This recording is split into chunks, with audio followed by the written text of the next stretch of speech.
and I'm just catching a beautiful updrift of wind, right? Like I'm going over over this blue sky with these clouds below me, and I'm like rising up towards the sun, and that power, it just keeps on coming from the base of my spine, like, and rolling up my chakras, right? This little, like Swami calls it, a little mini Kundalini rush, you know? Mm-hmm. Yeah. No, this is, I'm on board, man. I totally feel that way.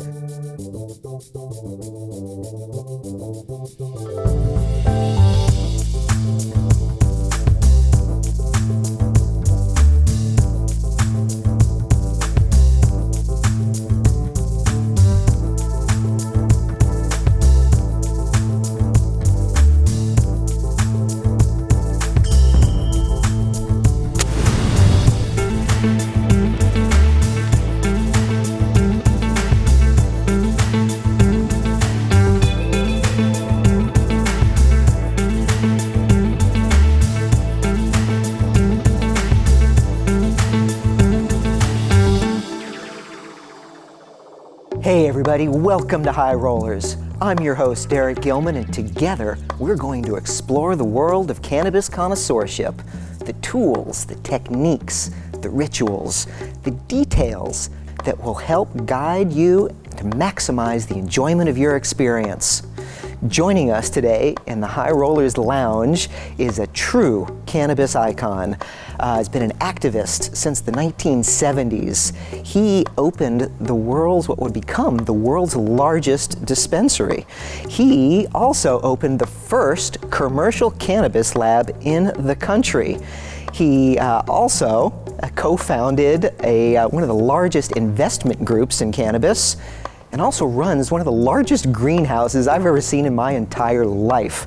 I am thrilled and honored to welcome Steve DeAngelo. And Steve DeAngelo is thrilled and honored to be here with you, man. Thanks so much for having me. Far out, man. So happy to have you here. I gotta tell you, that is one of the longer intros I've had to do here on High Rollers. You just have such a long and celebrated history in cannabis, man. And while we could spend a lot of time talking about a lot of the public, accomplishments that you've had, I'm a bit more interested to discuss the early days, the black market days, okay, the Wild West days. Back in the day, from the black market, well, it's true. I received my first cannabis license in 2006. And since then, I have not made one single cannabis sale that existed outside of those licenses and those requirements. But before that, I sold a lot of cannabis without a license. And I always viewed it as an act of resistance, as an act of honor, as part of the struggle, right?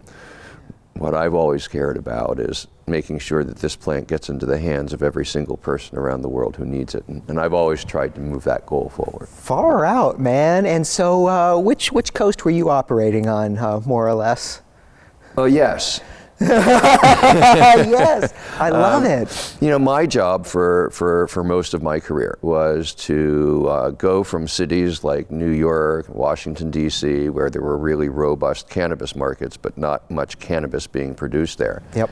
And go to parts of the country and parts of the world where cannabis was being produced, where it was available, get that cannabis and make sure that it got back to the markets on the East Coast. So that's what I did. In the earliest part of my career, I got really, really lucky, and I linked up with some pretty hardcore smugglers in New York City. Okay. And so when I was like 15, 16 years old, I was getting these beautiful loads of like red Lebanese hash and temple balls and Thai sticks, just extraordinarily good weed, legendary weed. And what year is this, roundabouts? We're talking 1974, 1973, 1974, 1975, 1976. Okay. And that was wonderful. This was also a period of time when there was a lot of cannabis reform that was happening. But as we moved towards the end of the 70s and started getting into the 80s, the federal government under the Reagan administration seriously crack down on any imported cannabis coming into the country. It was an ugly time and an ugly swing of the pendulum that went, from this end of the 70s, Jimmy Carter's in office, the Cheech and Chong movies are out, and there was a real sense that we were real close to, to getting over the finish line there and making cannabis legal. And then sure enough, Reagan comes in the office and it's just a hard swing the other way. Exactly, right? And so the way that impacted us on the ground in terms of cannabis is that not only were we no longer able to get the Thai sticks or the temple balls or the Lebanese red, right? We also were no longer able to get the Colombian and the Jamaican. Because this is all the stuff that's coming in on the boats. It's coming in on the shipping containers, and so now, Reagan employs the Coast Guard and the military, and effectively they start cutting off these ports of entry, right? Oh, my boy. This was before shipping containers. So, the way that it worked, basically, and when I was involved in that part of the trade, is that you would have freighters, fairly big freighters that would come up from Colombia with 20 or 30 tons of weed on them. And they would park just outside the 12-mile limit. So they were in international waters where the U.S. Coast Guard or Army couldn't mess with them. 20 or 30 tons. 20 or 30 tons, yeah. And so, my life in those days would be, going down to the Florida Keys at a certain time and going to one of the very, very most remote keys, to the very last house on the very last road around the cove that nobody could see. Sure. And somewhere in the middle of a very dark night, a sailboat with 600 or 700 or 800 pounds of weed would show up. And we would unload that weed into the houses, and then my job basically was to get that weed from that landing to the markets and turn it into money.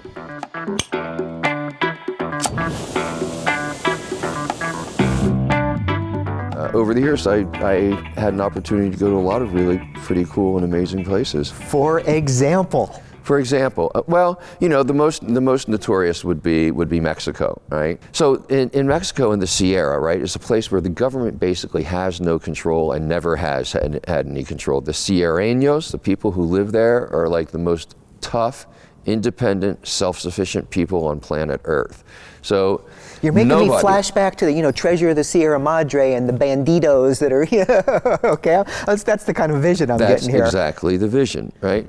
So the way the Army deals with it is the Army has these checkpoints on the edge of the Sierra. They don't even really try to go into the Sierra for the most part. They just have checkpoints on the edge of it to make sure they control who's coming in and who's coming out. So my cover when I was going into the Sierra was that I was buying opalos, because there's opal mines up there. And so I would drive in very discreetly, just me and one guy, and I'd be, dressed in like straight people clothes. My hair would be as straight as I could make it. Steve the opal buyer. Right, I'm the opal buyer. So, and then once you get beyond that checkpoint, you get a few miles and go around a few bends, and then we would be met by our crew. And that would be 2 or 3 Ford 350 stake bed trucks with 8, 10, 12 guys in the back of each truck, and all of them would be pretty heavily armed. And we would head up, and we are in a little village way, way, way up in the Sierra. And we're there to resupply. We've been going around, we've been picking weed. We're hanging out in the restaurant. It's like the only restaurant for 50 miles around. We've been eating really crappy food. We're there to pick up, the few little supplies you can get in this store that's like in the middle of nowhere. And it's kind of relaxed. We've been pushing hard. And one of the guys comes walking up to me, and he's like, "Hey, I just wanted to let you know that, the Army's going to be here tomorrow." And like, I jump out of my skin, and I'm like, "What? The Army's coming? The Army's going to be here?" And he's like, yeah, they're coming. I'm like, "Well, let's get out of here. How do you know they're coming tomorrow? Let's get the hell out of here now, man. I don't want to take any chances with this, right?" Yeah. They're like, tranquilo, don't worry. Easy for them to say. So the way that it works is there's one road into the Sierra. One road out. Okay. So sure enough, about 3 hours before the Army was going to arrive, everybody started getting serious, right? And all the men of the village went around to all their houses and all their hiding places and collected up all of their guns and all their drugs and all their weed and all the contraband, which is a fair amount. And we all went to this big canyon. They call them barrancas. And we went a little bit down the barranca, and there's this overhang in the barranca, and this huge cave opens up. So all the men of the village, all the guns, all the contraband, and yours truly end up spending the better part of a day hanging out in that cave. I start hearing all this gunfire, right, which really makes me, and I'm like, oh my God, what's going on? Knew we should have left. We should have left, right? It's like, no. That's just their signal. They're telling us they're leaving. How considerate. Well, you see, the thing is, there have been instances in which some of those Army troops did go into those hills with not sufficient troops and did end up someplace they really shouldn't have been and never got out again. Interesting. So they've learned that There's almost a détente of sorts and an understanding, it sounds like. tremendous amount of money passes hands between the growers and the Army too, right? So there's a whole variety of different relationships that are at work. But put it this way, all of the weed in Mexico, for the most part, is grown in the Sierra. All of that weed, for the most part, comes out of the Sierra in trucks, and those trucks, for the most part, go on the same roads that the Army controls. So Do the math. do the math. Do the math. Wow, man, that is cool. Thanks for sharing that story with They us, were man. great adventures.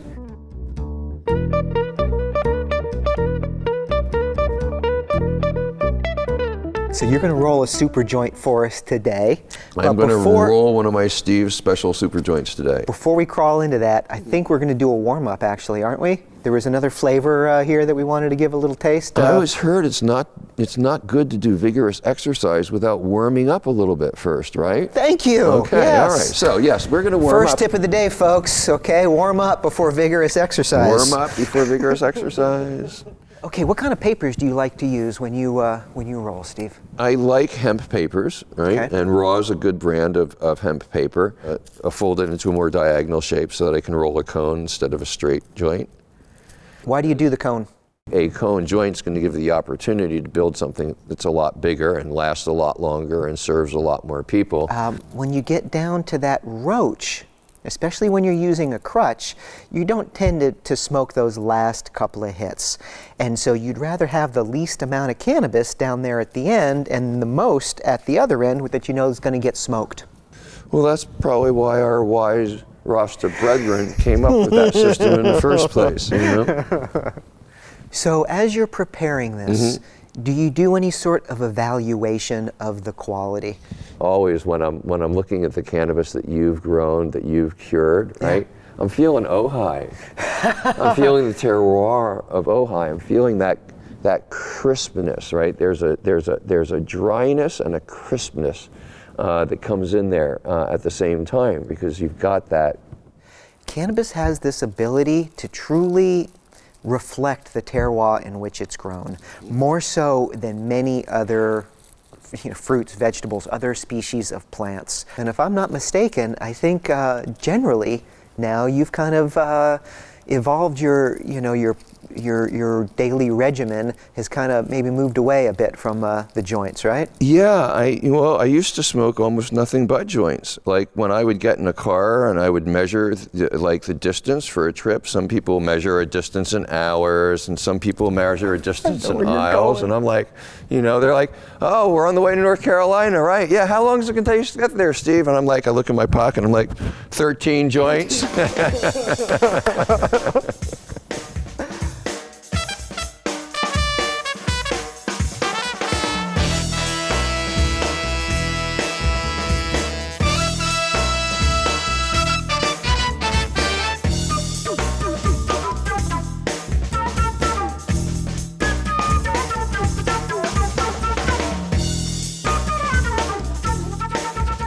I'm sitting here trying to talk to you, and there's another part of me that just wants to sit here and think.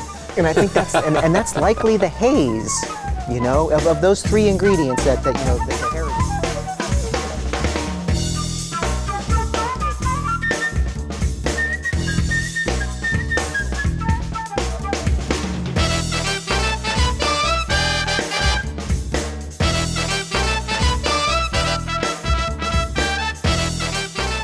So tell us, how did the super joint come to be? You know, where did it evolve out of? Right, so the super joint is a process of evolution, right? I mean, the basic need for the super joint arises from Grateful Dead shows. Sweet. And of course, typically when my brother and I go to a Grateful Dead show, it's one of their biggest celebrations of the year. And typically, you know, in addition to consuming a lot of cannabis, there are other visionary substances that are involved. And frequently, There's a Dead show. especially during the peak moments of those other visionary substance experiences. Peak. No pun intended. I'm choosing my words very carefully. We've found that sometimes it can be a little bit challenging to actually roll joints or stuff a pipe or take a dab, right? But Yeah. we really, really, really want to ingest some cannabis. So the super joint is the answer to that, right? The super joint has the other added benefit of you get everybody within 50 people of you stoned too, right? So they're all really groovy, they're loving you, right? Yeah. You're in this visionary experience at the Grateful Dead show. There's a mountain of smoke that's over top of you. Everybody's grooving in on it, and it creates this, you know, just a wonderful cone of joy for feet all around, you know. Well, let's dive into it, man. Let's, you know, I'm excited. I think we've got the audience excited. All right. So we are going to do a thoroughly modern super joint packed with some of the stuff that I really love most in the marketplace these days. And, you know, I kind of grew up on hash and I still love hash. And I'm very, very biased towards whatever kind of cannabis I consume. I want it to be a whole plant format, right? So what we have here is two papers glued together, but two papers glued together ends you up with a little bit more paper than you really need. So you must remove some of the paper that you just added on. Do the little trim. You also increase the security of the seal of the paper, because when you rip the side a bit unevenly there, you expose some of the hemp fibers, right? So about how much cannabis are you going to look to put into this joint? As much as I can stuff in. That's the right answer. You put the largest quantity of the highest quality cannabis that you can possibly put in that container. You know, there's just two of us here, Steve. This is where we're starting to get into serious construction. This is kind of like the mixing of the mortar or something, right? The main thing here is we just want to make sure that it's actually granulated. That's really what I'm doing. You can see there's this kind of chunky piece in here, and we don't want that chunky piece to get in, because then what's going to happen is while we're smoking the joint, it's going to fall out and it's going to be hot. And if we're lucky, it'll land on one of our jeans and burn our legs. And if we're unlucky, it's going to land on Max and Mandy's carpet and burn a hole in there. And then we're going to be in a shit ton of trouble. And I see in your little tool here, is that specifically a dab tool, or is that a... Yeah, this is a dab tool, which I'm just kind of modifying to my purposes. I usually, like when I'm traveling on the road, I'll usually have a kit of several of these. For different types of circumstances. And the reason I was attracted to this one is you can see it has this kind of paintbrush sort of feature on it. That's when we get to this one. You'll see why I have this particular device in hand. But right now, we just need to kind of liberally salt this up. And it's kind of like, you know. Steve, you've emptied nearly the entire container into there, man. Ratios. Can you put too much concentrate in there? So, like, you know, because obviously the cannabis at this point is serving as, you know, as helping the hash burn properly and evenly, right? If the joint won't light, you put too much concentrate in it. Okay. This is a full spectrum high terpene extract. From sun-grown cannabis. From sun-grown cannabis. And so now we need to warm this up because at room temperature. At room temperature, it tends to crystallize.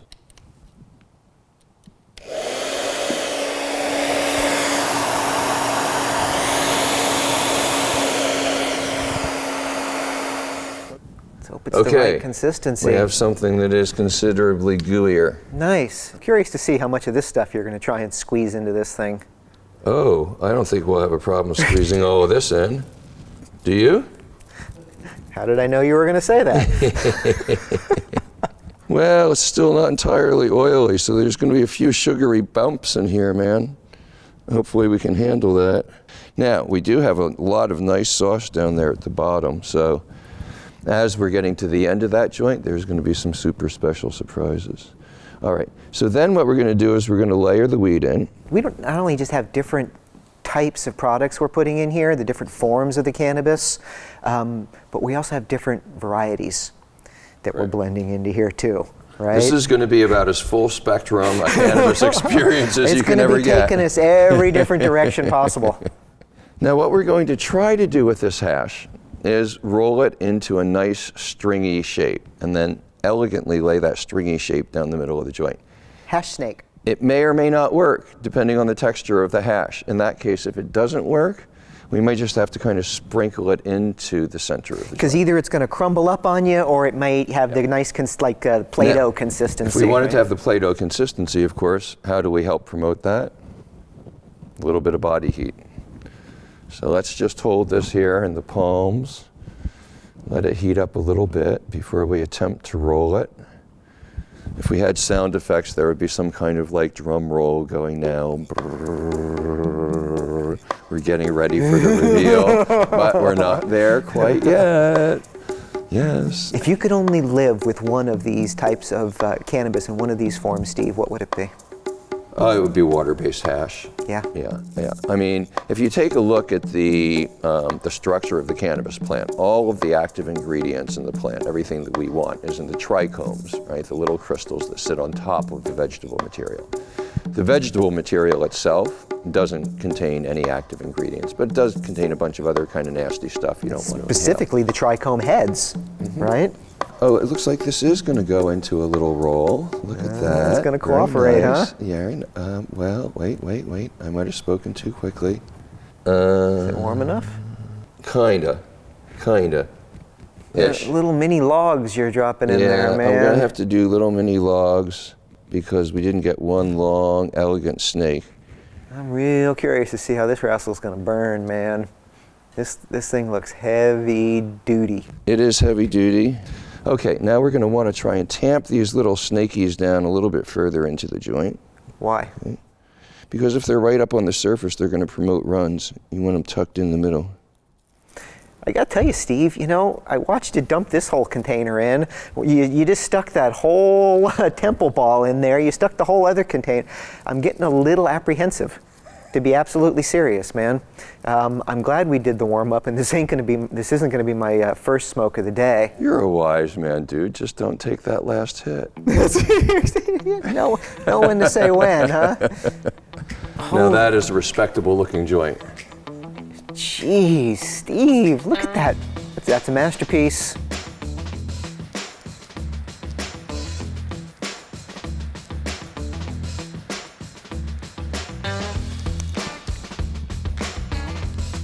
There's an art to lighting fatter joints as well. Yes. You know, you want to take those quick, short puffs like Steve's doing. He's keeping his eye on where the cherry is, giving it a little twist. You see cigar smokers blowing on the tip like you just did there to help, assist that, that initial lighting. The color of the smoke coming off that joint is distinctly more golden. I'm seeing these gold streaks interwoven in with the gray. Steve hasn't said a word since he started lighting this thing. Oh, by the way. Intently focused on getting a good initial light. Again, it's critical. If you don't get it lit, yeah, oh boy, here we go. Good start. Very important.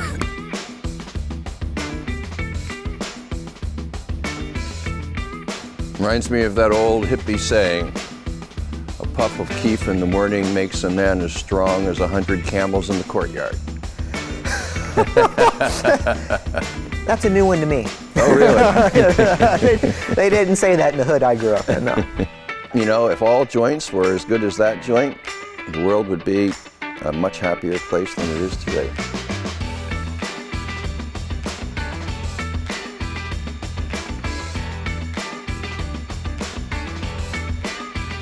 It's just so flavorful.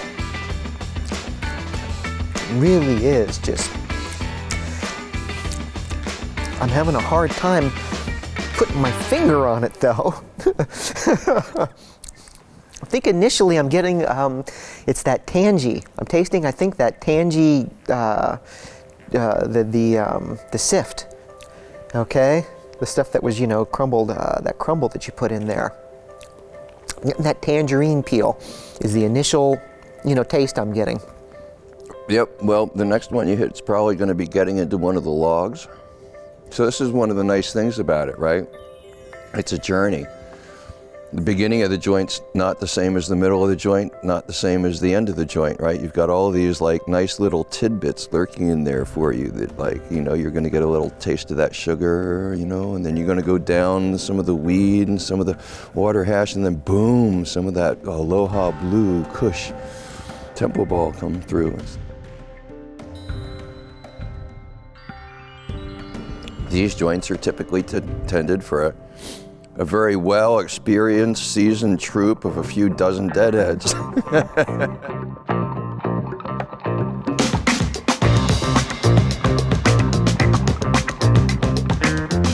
So you asked me just a few minutes ago if I had ever gotten too high from smoking. Mm-hmm. What about you? Yeah, it has happened. It has happened. Yeah, but under like really, really weird circumstances. Not to Steve DeAngelo. What happened? One time in my life when I got too high from smoking weed. We got to hear this story. So it's kind of a sad story. It goes back to the time in 2000 when I got busted with 219 pounds of weed. And it turned out that was a little bit over the limit in the local jurisdiction that I was at. And so I caught a pretty serious criminal case.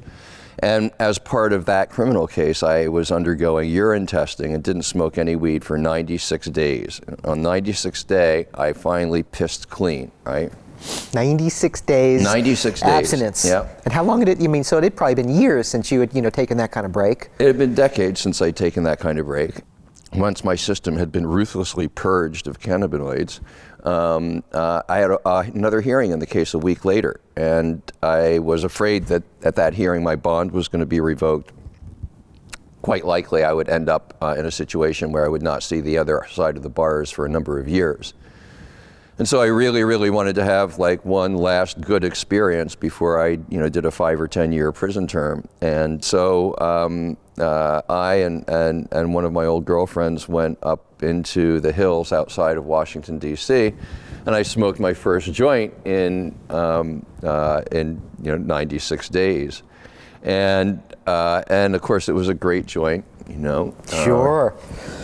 I get about halfway, 3/4 of the way down that joint, and I just start getting hit by the worst paranoia, like the worst paranoia. And I'm a guy who's like generally, I don't get paranoid, right? I run around the Sierra, I play dodgeball with the Mexican army. Sure. Like I can get up and eat fear for breakfast and, and have some more for lunch. It doesn't really bother me. And here it happens. But in this case, I got about 3/4 of the way through the joint and I was like, fuck, dude. What are you thinking about? What are you thinking about? Okay? You just guaranteed that your ass is going to get locked up now when you go walking in there and you go pee down that dirty. trip. Oh, and no. now they're definitely going to lock you up. You idiot, you had a chance. Oh, you no. might have been able to persuade them. And now it's like, look how you screwed this up. That was so stupid. You went 96 days. You couldn't go another 14 days. And now you're just right? now you're just on this treadmill, this mental treadmill. It just right? shit. And it was terrible. It was terrible. Fortunately, the person who was with me is a very, very dear friend of mine who had some excellent ideas on how to distract me and pull me out of that cycle. And so I did end up having quite a nice weekend. I did get tagged for the dirty urine. But then I find out after going through all of that, it's like they only start really getting concerned about it after you have like 3 or 4 dirties in a row. They were like, they didn't treat it like that big a deal, right? So I'd gone down this total fear wormhole, They're like, no yeah, way. that happens with a lot of people. Sure. Oh man, I gotta tell you, I'm feeling pretty good from that joint at this point, Steve.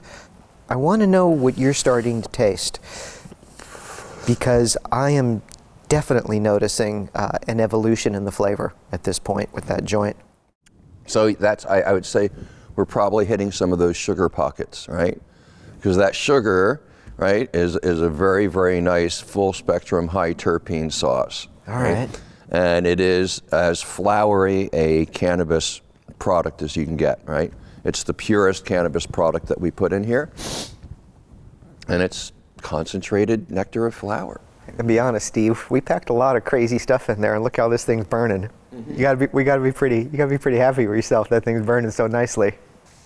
I find the effect from this to just be soaring, right? I just feel like I'm soaring, like I'm on a glider or a hang glider, and I'm just catching a beautiful updrift of wind, right? Like I'm going over over this blue sky with these clouds below me, and I'm like rising up towards the sun, and that power, it just keeps on coming from the base of my spine, like, and rolling up my chakras, right? This little, like Swami calls it, a little mini Kundalini rush, you know? Mm-hmm. Yeah. No, this is, I'm on board, man. I totally feel that way.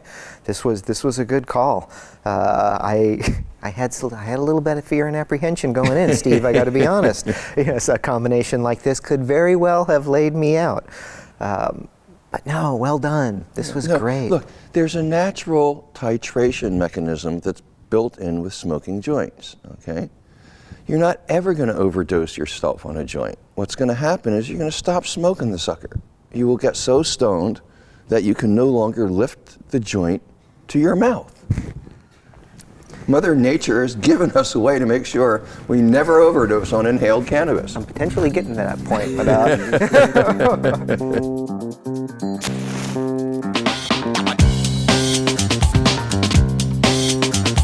once upon a time, a long, long time ago, if you were a cannabis connoisseur, right, the only way that you could really know what it was that you were evaluating was by rolling it up, smoking it, looking at it, talking to the person you got from it, right?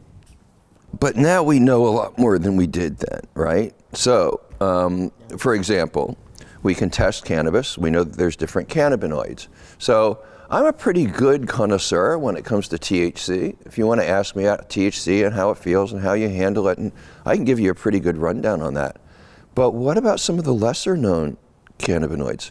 THCV, I can't give you those answers, but it's a very, very interesting compound, and cannabis connoisseurs of the future are certainly going to be exploring it and understanding its nuance and the relationship of all these various cannabinoids to one another in minute quantities as they relate to the terpenes, as they relate to the plant phenols, as they relate to everything that creates that entire experience.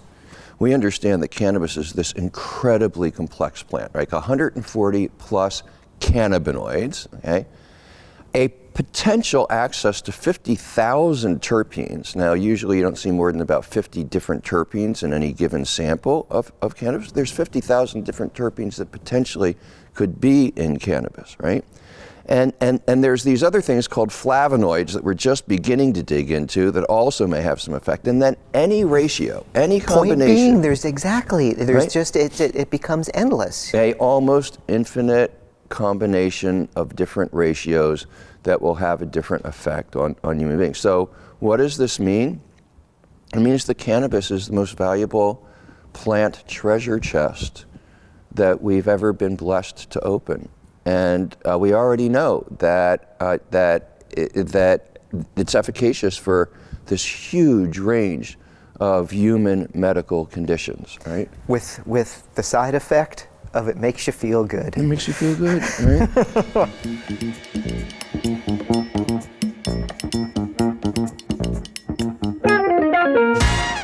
This goes back to the early mid 70s, and I have a friend who's a lobsterman in Florida, and he's lucky enough to pick up a few what we call square groupers, right? Square groupers are bales of Colombian weed that had been tossed off of the freighters because sometimes the freighters got chased by the Coast Guard, and if they did, they would throw the bales in the water. And so you would have a whole bunch of fishermen, lobstermen, who would go out with their boats and then haul these bales out of the water. They called them square grouper. So he brings me this truck of square groupers up to Washington, D.C. It's soaking wet. It's soaking wet with salt water. But there's like several hundred pounds, and the weed other than that is pretty good weed, right? So the first thing we had to do was just wash that cannabis, right? Wash that cannabis. With just fresh water. Yeah, well, it was accomplished by throwing tarpaulins down on a garage that had a drain with it, getting a couple of hoses Pure salvage mode. What can we do? We're not throwing it out. We're going to wash it. Well, look, in those days, you didn't throw out 1,000 pounds of weed. You just didn't do that, no, okay? People are loath to do it these days, 1,000 pounds of weed. So we first washed it, and then we cured it. And the way that we cured it was we put it in layers. We had put down a layer of the weed. Of course, we had to break up the bales and break it all up, and then we would take the weed, and then we would put some netting over top of it, some fairly fine netting, right? And then we put in a layer. This was in the wintertime, so I went and got a bunch of Christmas trees. And we put in a whole layer of pine needles, right? And so we made this layer cake. Square grouper, pine needles, square grouper, pine needles, square grouper, pine needles. Then I sealed up the place like super, super tight.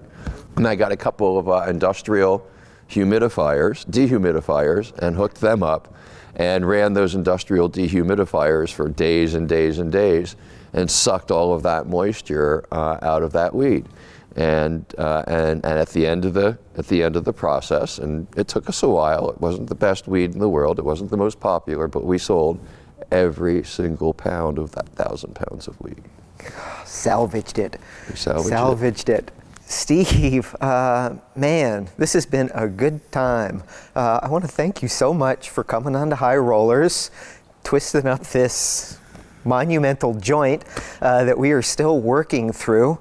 I am super loaded, and while we continue, and while I still got it in me, as you can see, I'm stumbling right now.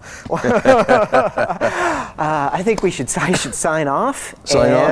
Okay, we're moving towards signing off? Yeah, okay. And then you and I will power through the rest of this thing, okay? Power through. There's probably, we could probably power another half dozen people through it too, so. Good times. All right, right well, on. Thanks again for coming on, Most sharing welcome. your stories, man. It was a lot of fun. Yeah, I feel about as high as about 35, 36 deadheads myself right now. No, that's about right. We're about halfway down a 60 deadhead joint. We'll see how much farther I can go, okay, man? All right. And I hope everybody had a good time as well. I hope you'll join us again here on High Rollers, and we'll see you then.